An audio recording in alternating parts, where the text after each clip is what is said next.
Hi, everybody. This is Nanette Kennedy with Humanities Team and the Evolution Revolution. And today is July 18th. Boy, the month is going fast. And we are reading The Only Thing That Matters by Neale Donald Walsch. And we are going to have, first of all, I'd like to welcome everybody that's here and anybody that's listening. We're glad to have you. And I'm going to turn it over to Linda, one of our readers, but the main reader, MR. We'll just call you Mr. Anyway, take it away, Linda. Okay. So we're reading The Only Thing That Matters by Neale Donald Walsch, which is the second book in his Conversations with Humanity series, as opposed to Conversations with God. And we're starting chapter 15, but before, and I'll give you the page number when we get back there. But before we do that, there was something we read in chapter 13 last week that we didn't discuss, and it stuck with me. And I've been carrying it around with me all week, really working on it, really trying to feel into it. And I wanted to go back and just go over it because I think it's a really critical piece that we missed, or at least we didn't discuss it. So on page 64 in chapter 13, there's a soul knowing. Heaven is not a kingdom where you pay homage to someone else. It is a kingdom where you treat yourself as royalty. And the thing that strikes me is that he's talking about heaven, but we came into form to experience heaven on earth. And so I think it's important that we recognize that what he's saying here is not just when we pass, when we're in the other realm, that we're treating each other as royalty, but that we treat ourselves and each other as royalty here, now, in the creation of heaven on earth. And so I've been carrying this with me like a meditation through the week. And we're not, right? We're not treating ourselves that way. We're not treating each other that way. And I think if we could internalize the fact that we are divinity in form, the danger, of course, is that the physical ego takes over and we become egoic, and now we're not treating anybody the way we should. But if we can hold this idea in our hearts and start treating ourselves, because it starts with us, there isn't anything out here. If we can start treating ourselves as royalty would treat themselves, I think we'll see a substantial shift in what we experience in the external world as well. That's all. Yeah, that particular soul knowing will remind me of a Hafiz quote that I know I shared with you before, Linda, that we're all jewels on God's dance floor. You know, it's like if we remember that this is a divine party that we've all RSVP'd to, you know, and none of us is any better than the other. That's how it keeps you out of the ego mindset with it. Right. And just remembering that we are all precious jewels who deserve to be treated with loving kindness and compassion, you know, ourselves and everyone. Yeah, it is. I think you're right. It's a very important knowing if someone hasn't already encountered it in one form or another. And it's a really good one to work on internalizing, right? Because we're all less than perfect at that. Right.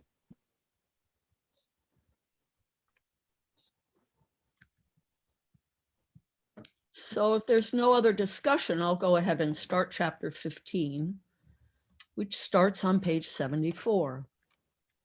Anybody have anything else they want to add, or should we get moving?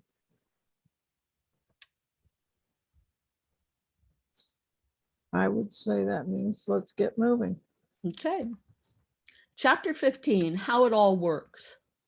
The story of humanity's birthing into the cosmic community of highly evolved beings is already complete, etched into ever moment. All has already occurred in that place of time, no time. It is only the re-witnessing of the story with the eyes of our own consciousness gazing upon it that is awaited. It is us bearing witness that makes the story's unfoldment real to us. To fully understand the above, hold a DVD of your favorite movie in your hand. Notice the entire movie already exists on the disc. When you put the disc into a player and watch the story unfold, even you know that everything has already happened. The disc player isn't creating the story as it goes along, it's simply accessing the story that has already been created. It's projecting a minuscule portion of what is all there in whole and complete form onto your viewing screen, frame by frame. It makes it appear as if it's actually happening, frame by frame, even though you know in truth that it's all already on the disc, right to the story's end. You can hit fast forward and actually watch the story unfold rapidly, no longer in real time, as you understand real time. In real life, we all know that time flies when you're having fun. Conversely, you can observe the story on the disc in slow motion, and many are those who still swear to you that they have watched a critical moment in their own lives happening as if everything had been slowed down. That's as close as this narrative can come to explaining, using a simple explanation, that the mind easily embraces exactly what is going on in life. So know this: everything that ever was, is now, and ever will be, is now. The universe is full of stories, everything already having played out, all simply waiting for our witnessing of it. Do you wish to know this in real terms? Look up at the night sky. You are looking at what has already happened. The twinkling stars did their twinkling years ago, light years ago. Do you think this is happening right now? You're looking at what has already occurred millennia ago. This is how you know, by the way, that nothing bad is ever going to happen on planet Earth. By that is meant nothing completely, totally, and utterly disastrous at the level of planetary calamity. We're not going to be blasted out of the sky by a meteor, nor will our species be rendered extinct by some galactic cataclysm. If this were to happen, it would have already happened, and we wouldn't be here to watch it in human form. The fact that we are here to watch life is our evidence that life goes on. The only reason this may not be obvious to you is if you think there is a future. Yet the future is now. There is only this moment. So if our future held our demise, this moment would not exist. Wouldn't it be ironic if a microscopic view of a DVD from its curved edge revealed a conglomeration of submolecular particles on a disk that looked exactly like a swirling galaxy? Is it so wild to imagine that the Milky Way is but one of a million DVDs, divine visions demonstrated, in God's home movie collection? Have a hard time going there? Fair enough. That may be a bit fanciful, at least the wording of it, if not the physics. Yet you might be intrigued by this. Physicists declare that the entire universe can be explained by mathematical formulas. And you already know that all that is on a video disc is digital data, that is mathematics. not pictures, but digits that by their sequencing and formula produce pictures. And if that doesn't intrigue you, try this from William Shakespeare. There are more things in heaven and earth, Horatio, than are dreamt in your philosophy. That's from Hamlet, Act 1, Scene 5. Publisher's note. Portions of the DVD analogy first appeared in print in The Storm Before the Calm, Hay House 2011. The initial entry in the Conversations of Humanity series, of which this is the second. Taken together, the two books offer a here and now invitation to create a brand new human story with many ideas on how every single person can alter the creation of individual and collective experience. Now, what good does it do for you to know that everything that ever was is now and ever will happen is now? Other than as esoteric knowledge, does that information have any value? Yes. It allows us to know that everything will turn out all right, no matter how it turns out. The proof of that is that you are still here, witnessing your present playing out of this drama. Let's use our imagination once more. Imagine you are in a movie studio's vaulted library, looking at old movies that were still made on celluloid. And suppose, and by the way, this is not all outside the realm of things possible, that you had a chance to view reels of different takes of classic scenes, takes not included in the film you saw, including reels of entirely different alternate endings. Or imagine that you're sitting in the back row of a darkened theater on Broadway. It's 2 weeks after the opening of a major play, and both the playwright and the director are experimenting with different ways of playing a scene that has not been working as they would like it. Now imagine that your own life is exactly like that. Imagine that a scene has not been working as you would like it. Wouldn't it be wonderful to have a chance to play the scene again in a different way? Well, the fact that is revealed in the esoteric knowledge previously derived from the previous DVD illustration is that you do have a chance to play that scene again. Every scene, or any particular scene or kind of scene that you wish. You want to redo a scene of betrayal, a scene of anger, a scene of self-discovery, a scene of failure, a scene of great joy, but not fully realized? You may play any scene or type of scene over and over again as often as you wish. That is the purpose of knowing about the fact that everything that ever was is now and ever will be is now.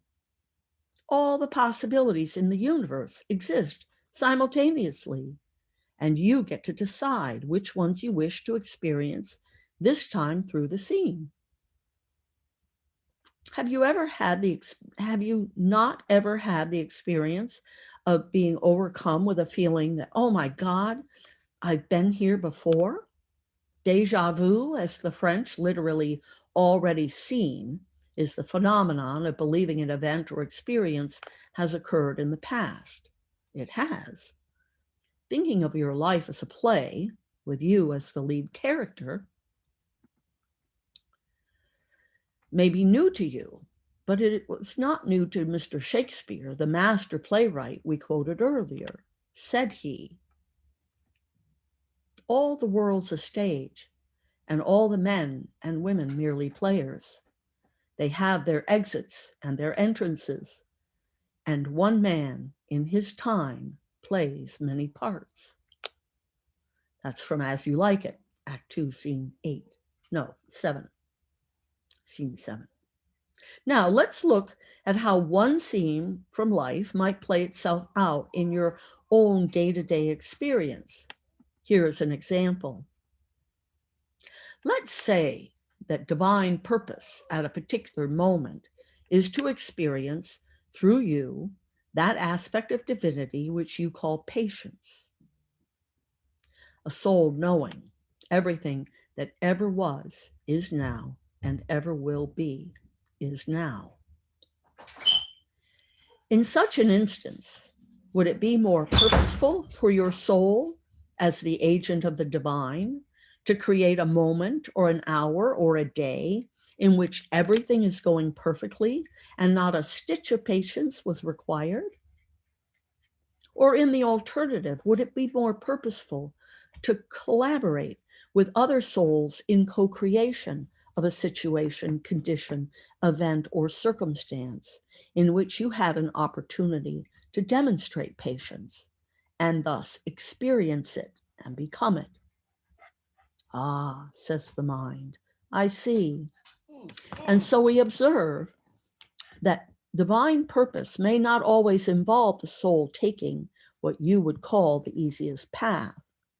Still, the path of the soul will always be the simplest path and the fastest path to experience completion of the sacred journey. You can choose to play the scenes in your life any way that you wish. You can choose the easiest path. In the case above, no scenes that require patience. Or you can choose the fastest path. With regard to how you play all the scenes in your life, you may have it as you like it. In the end, you will find that the fastest path will also be the most joyous path, precisely because answering the biggest challenge produces the biggest reward. And it is a function of life to place a challenge before you. Not difficulty, mind you, simply challenge. The word challenge is not synonymous with the word struggle. The first need not produce the second. Indeed, there is a dictionary definition that you might find interesting. Challenge, a query as to the truth of something, often with an impact and rather an implicit invitation for proof. So the challenges in your life are not meant to be struggles. They are meant to be questions. And the highest challenge asks the biggest question. What is the truth of who you are? What is the proof? Every thought you embrace, every word you speak, every action you take is your answer. It is your truth about yourself and your proof of it. End of chapter.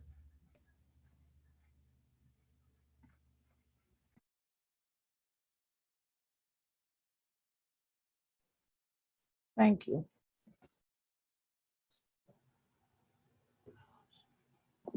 I don't know if anybody here has ever read a play. I cannot remember who wrote it right now, but it was called 6 Characters in Search of an Author. Ionesco. Who is it? Ionesco. Okay. It's a very interesting play because it's these 6 characters who don't know what they're supposed to be doing because they don't have the author. And it actually, I felt, was one of the most compelling reads in my plethora of reading, because I was in the English department and you can only guess how much you have to read. But when Neale is talking about these plays, it made me think of that. And it also made me think of what Linda said at the beginning about treating ourselves as royalty.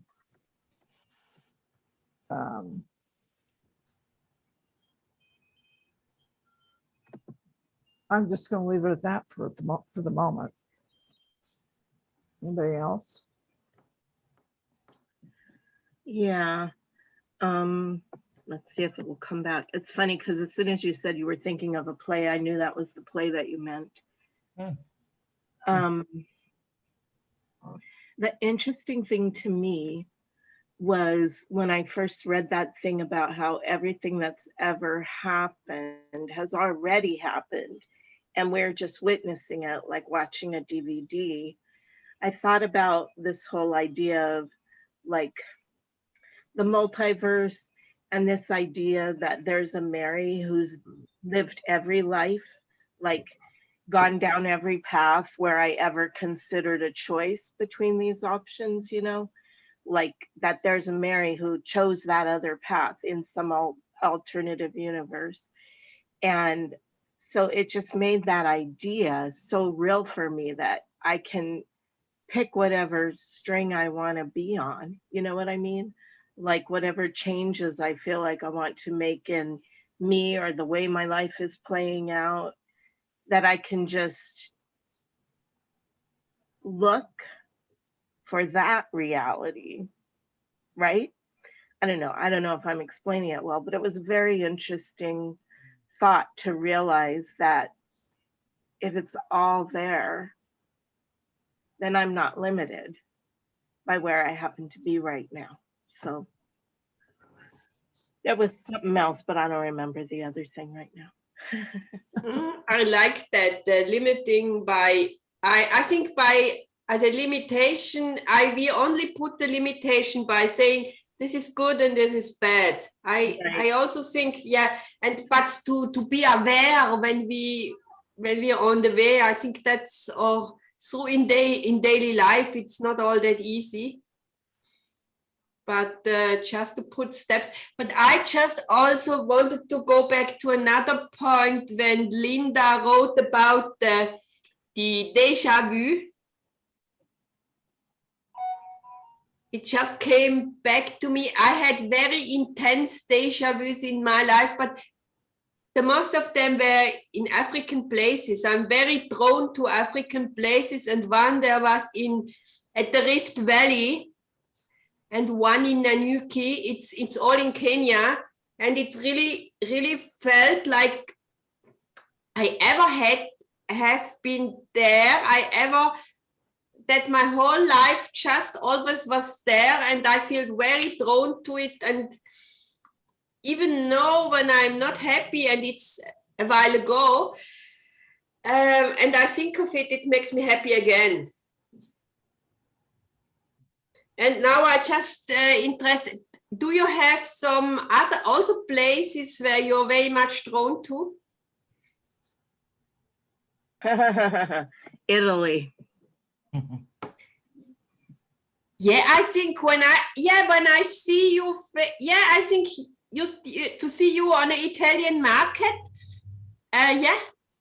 My father's family was from various places in Italy, and when I first went there, I was lucky to go there in college one summer when I was 20. I turned 21 that summer, and it felt like going home. That's how it felt. So yeah, when you talk, when your presence, it's all, I think it also feels that you have some connection, or for me, just like, because I mean, it's difficult, but usually for my place, I have a feeling for people in which places they belong to or live and whatever.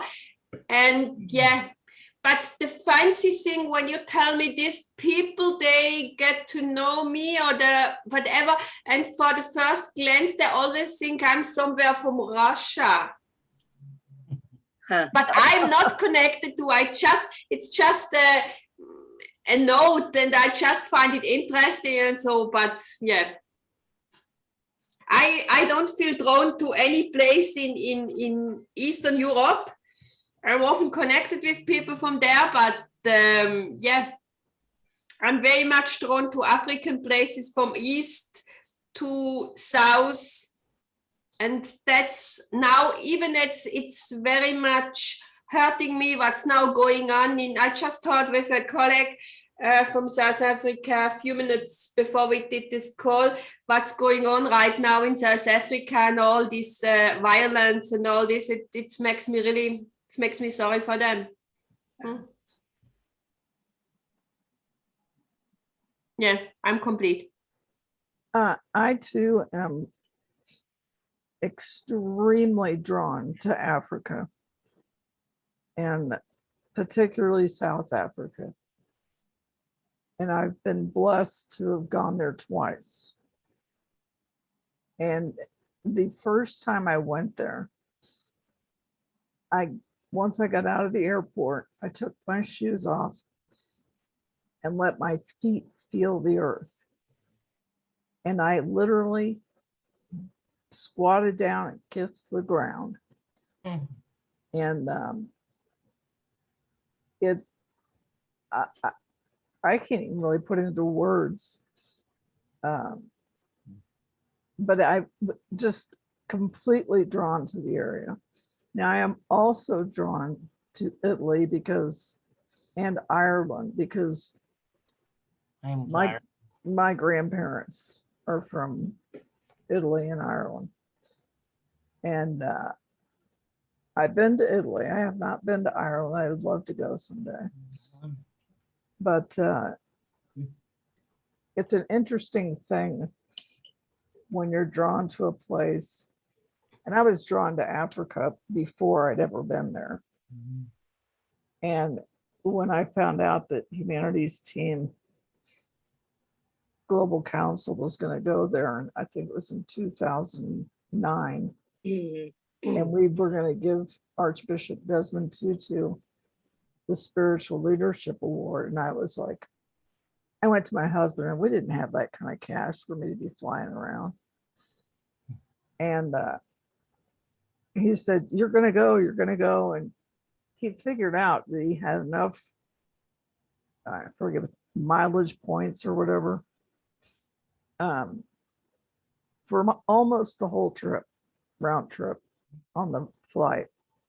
And I could afford the other stuff, but the flight was quite pricey. It's expensive. But anyway, there's something about that, and then I'll be quiet, that draws me to where I believe it's where the seat of humankind came from.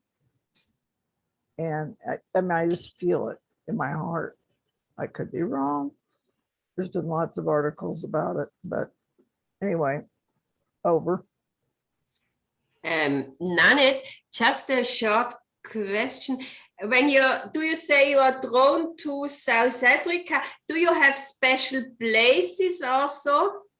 Because I think for me it's perhaps Prince Albert. It's about 4 or 5 hours out of Cape Town, yeah. And so I went to, sorry to interrupt.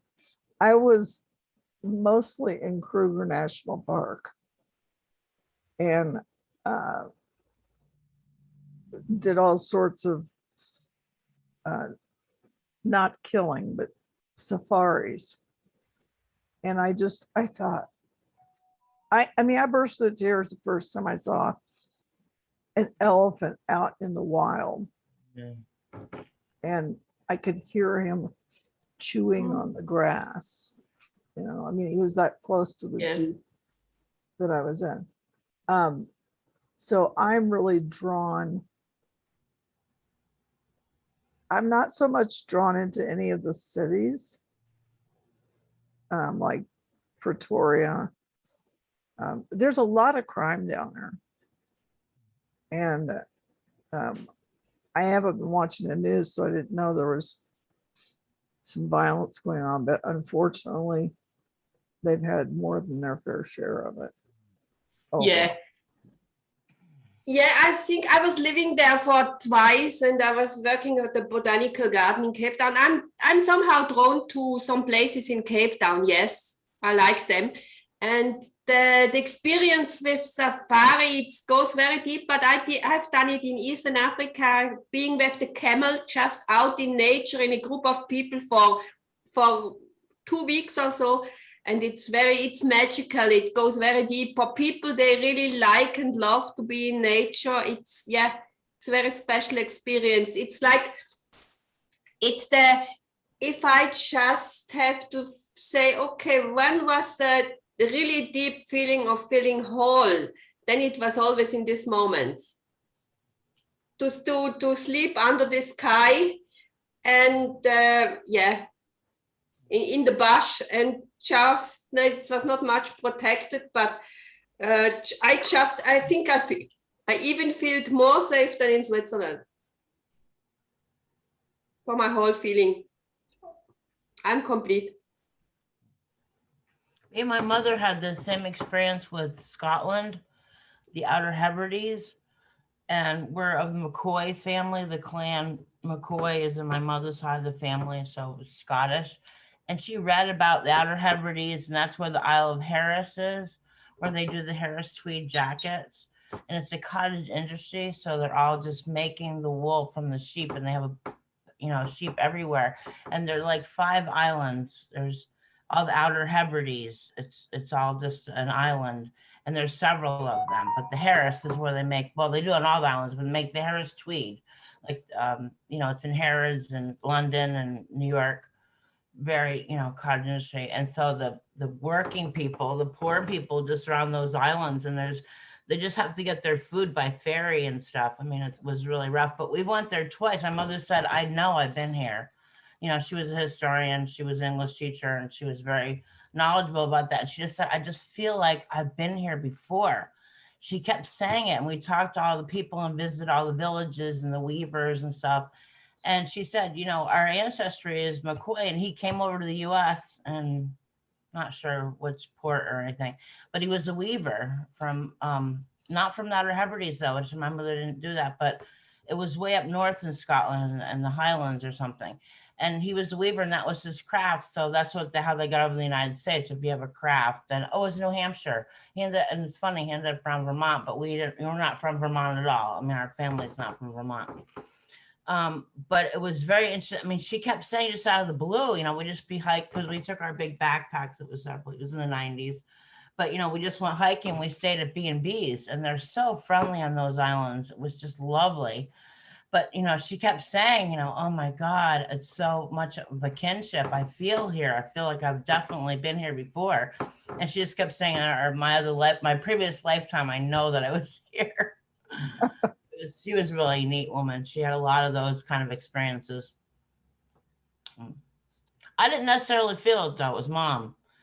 So I don't know. It was her thing. But Stonehenge too. When we went to England, went to Stonehenge, we went there twice too, because she's like, I know that I've been here before too.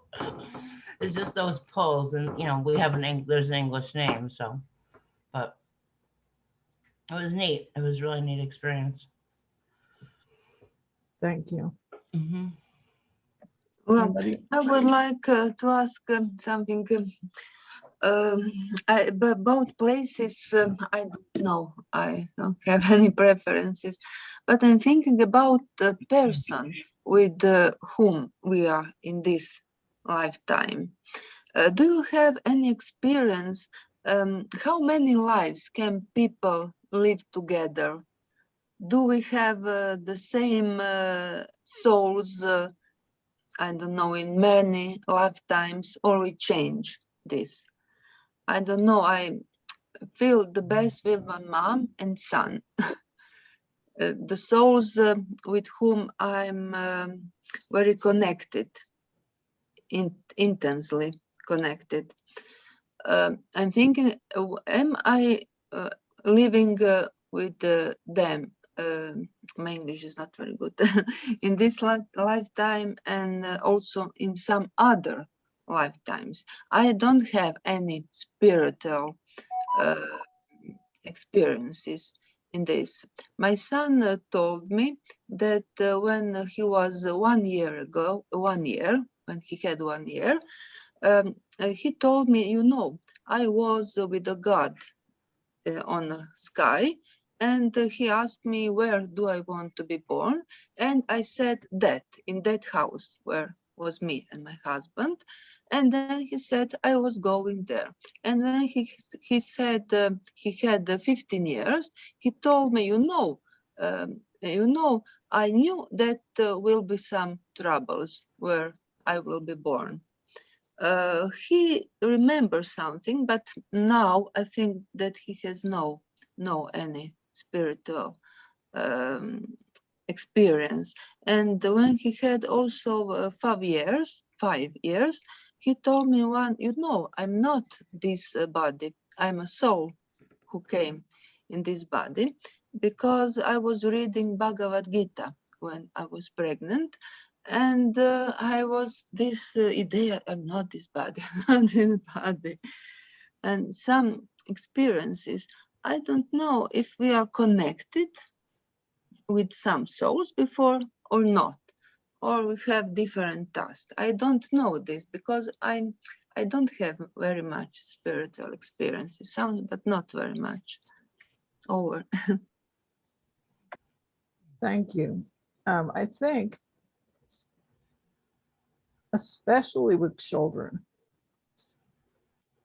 we haven't learned them out of things that come up. That's my youngest son, who's 26. When he was about 3, kept saying, I'm missing somebody. There's somebody that's supposed to be here. And I hadn't told him yet, but he was a twin, and the twin didn't make it. And I wanted to tell him when he was a little older, but he would say, I'm always missing somebody. He also had this incredible draw and believes that he lived in Egypt in the time of the building of the pyramids. So I think it's really remarkable, especially when our children voice these things to us. But that's what I was going to add. So, Linda, were you going to add something? Yeah. So my life experience is that I have memories of before being here, and I have memories of conversations about coming here. And I didn't want to come. And another being ultimately said that they would come with me. And I agreed. And so then when I was very little, like after I learned how to talk, but I was still very little, like 2, 3. I started talking when I was 6 months old, but I don't think I was speaking in sentences until I was more like a year old. I had these fantastic stories that I told the people around me about coming here, about why I was coming here, about the person that was coming here with me and where were they. And I basically looked for that other person from the day I was born. So the day I was born, so that's the other thing that's weird about me. And I think it's the gift that I'm here to share. It is that I was like awake when I was born and pretty much ever since then. So when I was a C-section and when they pulled me out of my mother, I have the distinct memory of looking around the room for the person who was supposed to promise they would be here with me and make my life easier. And I looked around the room and they weren't there. And I just remember this feeling of incredible disappointment because they weren't there. And I didn't find them until I was in my late 40s. So anyway, when I was little, I had these fantastic stories that people would say. And what's really weird is that people would say to my mother, like she would introduce me and then she would tell some story about me. And people would repeatedly say the same thing. Different people would all say the same thing. As my initials were LAM, Linda Ann Martin. And they would always say, oh, she's just like a little lamp without the P, like L-A-M-P. Mhm. And so when I found the guy that was supposed to be here helping me, and then I ended up marrying him, and I still didn't realize that he was the one. It wasn't until we'd been married like 8 years, and I was reading, I think it was volume 5 of Life and Teaching of the Masters of the Far East. And there's a whole chapter in there where they're talking about being the light. And I realized that I married a man whose last name started with a P. And so all these stories, when I was little, all these people that said she's just like a little lamb without the P, I ended up with the P. And that's why my author name is Linda Lamb, Oh, because I was wondering that. I was yeah, wondering. that's how that came about. Because when I published the book, I wanted to use my full name because the whole name was important, right? It's Mhm. important to the whole identity of me. Mhm. And my book coach at the time was like, that's too many words, that's too many letters, it won't fit. And so he was the one that suggested just using the initials as an acronym. So that's a long way of saying that, yes, you know, and the thing is that because there's no such thing as time, these different lives that we're living, the lives in Egypt, the lives in Africa, wherever, they're all actually happening simultaneous to this experience that we're having here. So that's the real key to understanding. Like when they bleed through, when you pick up on that, it's because that's happening in another realm. Like you're there too. You're here, but you're there, because none of it's physical. It's all energetic. And that's why it's so important to heal ourselves of our core wounds, because when we heal ourselves in this lifetime, we heal them across all time. That was a long answer. Yeah, it was very interesting. I very much like what you were saying, Linda, at the end. I always think my awareness is not even evolved enough, or I give them. I very much like the not the formula, but the saying that the tapestry of life is the different likes that are woven. And if I have this picture in mind, then I can hold it for me at the moment. Otherwise, it's difficult to have it all at once. But if I take it like it's all my lives are woven in the tapestry, whatever, then I have a picture. Then it's something I can rely on. Yeah. Yeah, I've had some healing. So there's a guy that has done his approach is heal something in this lifetime based on like we have wounds in this lifetime that are based on previous or rather parallel lives. So I went to him once because I was having a ridiculous, I went through many years with really bad back problems, really bad. And through a series of connections, I ended up going to see this guy. And basically it's healing this lifetime through releasing past life experiences. And so I went to him, and he took me into a meditation. And he's very gifted. He also like laid his hands on me, and just in my abdomen. I had all my clothes on, you know, I was on a massage table, and he laid his hands on me, and he said, "You've been through the war." Well, it was plural. He said, "You've been through the wars." And when he said that, I burst into tears. I mean, like, I had no experience of being through a war or multiple wars. But when he said that with his hands on my abdomen, I burst into tears. And I saw this whole lifetime where I had been in Nazi Germany in a concentration camp, having some kind of like secret affair with a German soldier who was promising to protect me and not let me get gassed. Like I was supposed to be gassed. And because I had this special thing, he had me, I was a worker instead of being someone that they were going to kill. And my job was to take the dead bodies after they gassed them in the chamber and go throw them in the pit or drag them in the pit. And that's where the back pain and the back injuries came from, was lifting these bodies and taking them out there. And in the very end of this vision that I lived through with in this healing,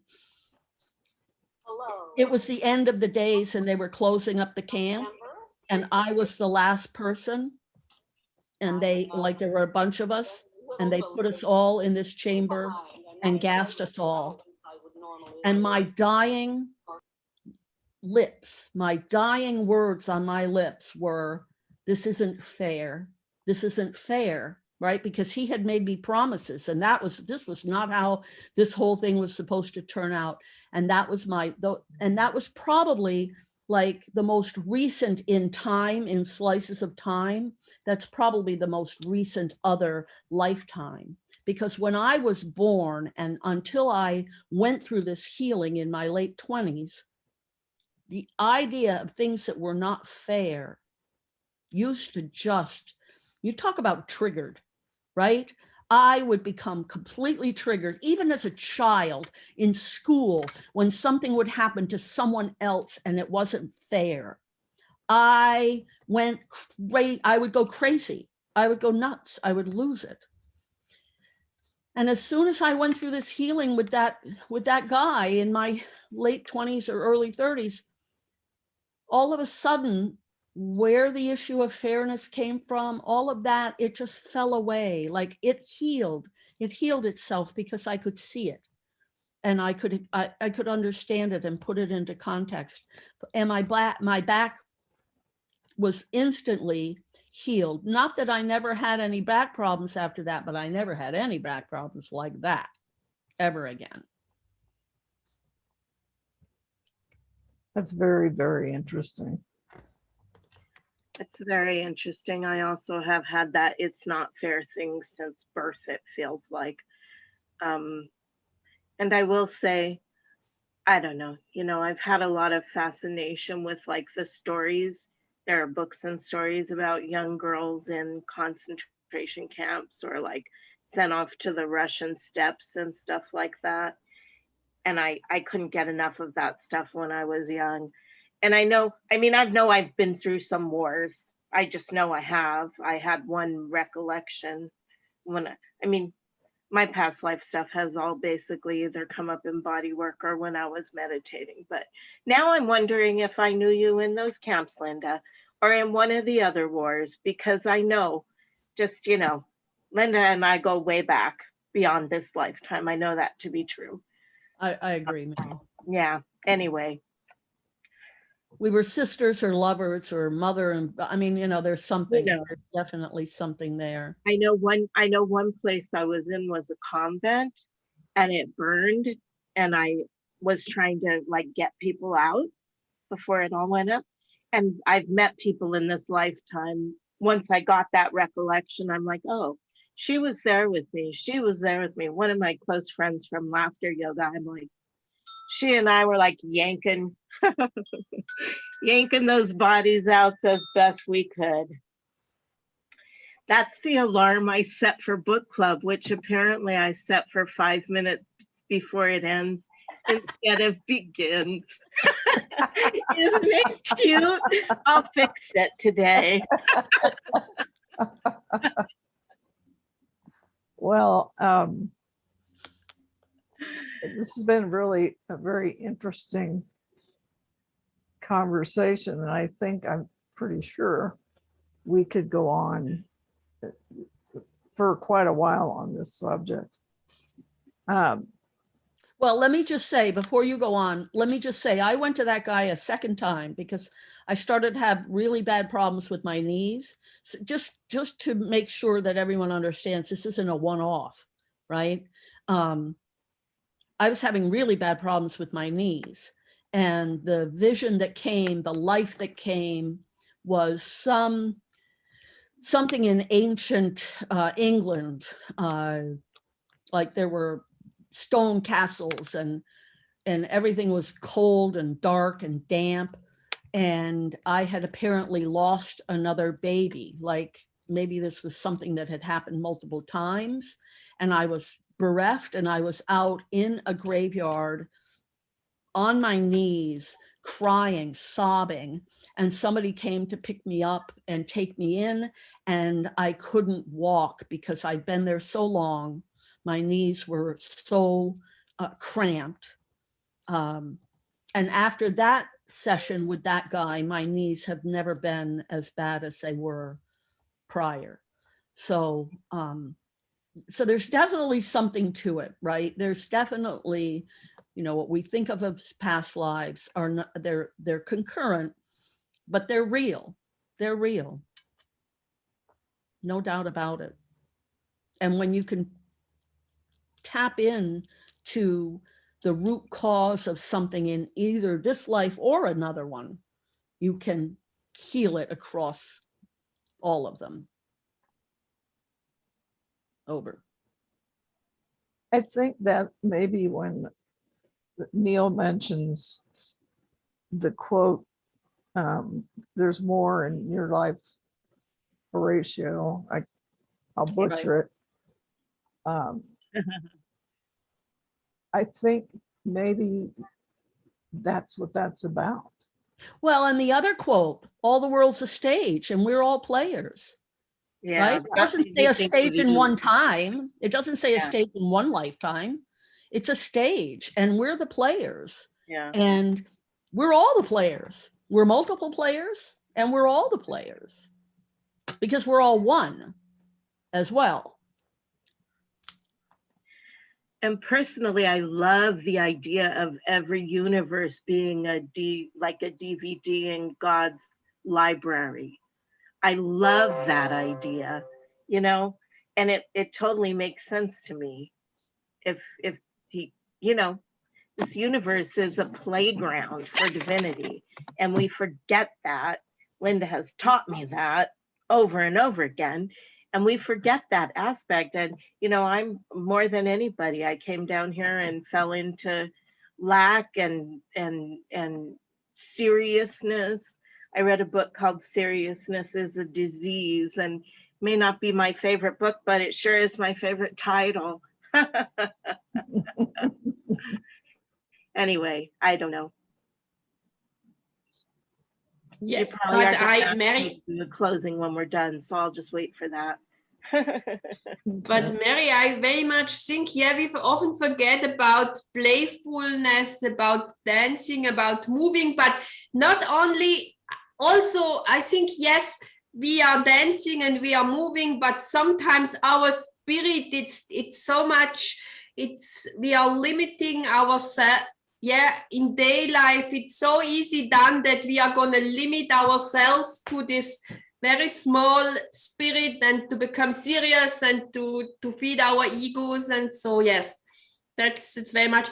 And one question still goes with me. I think Ariana talked about it. How many life we are, I mean, in this,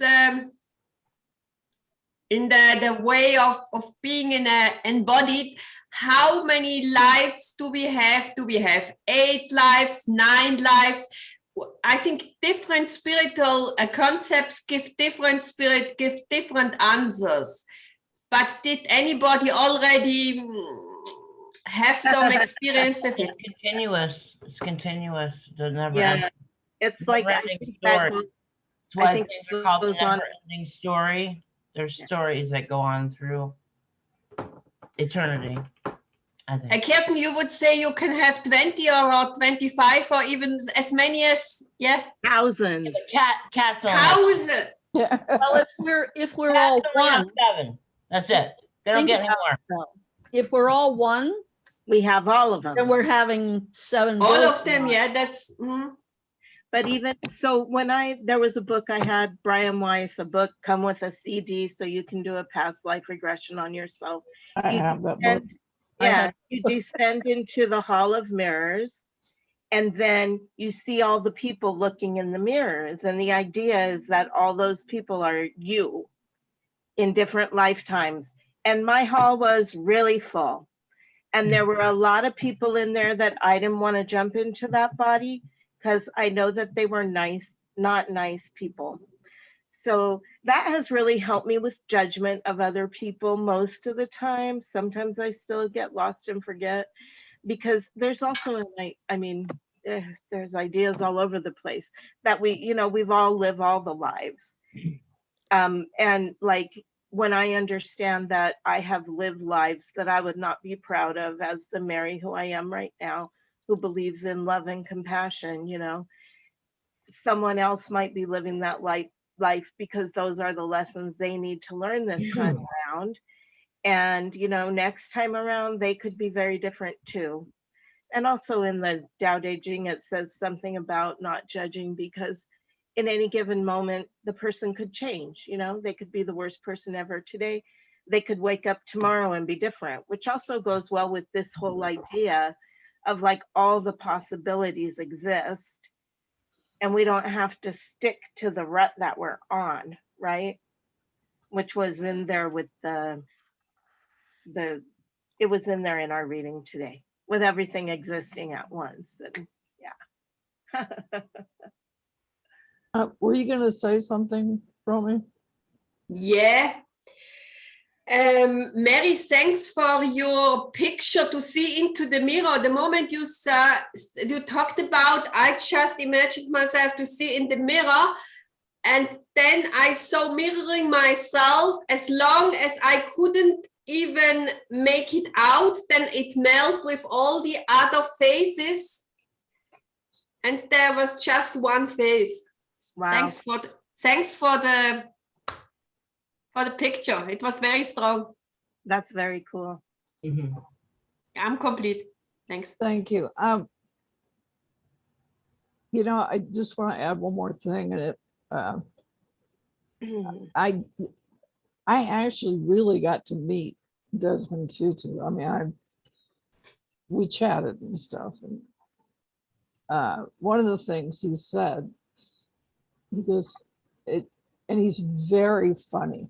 He could be a stand-up comedian.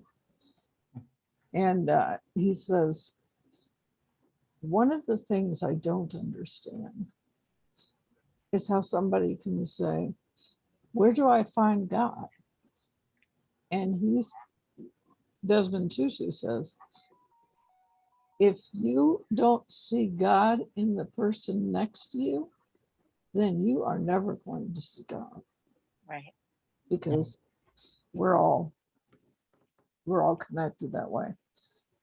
I have a similar story on a mechanic years ago that I grew up with. I grew up in a town near here, and I saw him years later after he moved away because I had another car that he could work on, the cars that he worked on all those years. And we got into conversation about God. I think I had just joined Neale Donald, the group and stuff. And it was then I was working on my car, and he's turned around to me and he said, the best thing I've learned, if you don't see God in their eyes, in somebody's eyes, then they're probably not, worth, or not worth, but he said something like that, but he sees God in people's eyes and you can tell right away. You can see. And he said, well, my experience has been through children's eyes. I just thought it was interesting. Okay. And see, I'm inclined to want to modify Desmond Tutu's comment to say, if you don't see God in yourself, you're not going to see God. Because there isn't anything out here, right? What we're seeing out here, what we think we see in this physical realm that we're in is doesn't really exist. It's really all a projection of what's internal.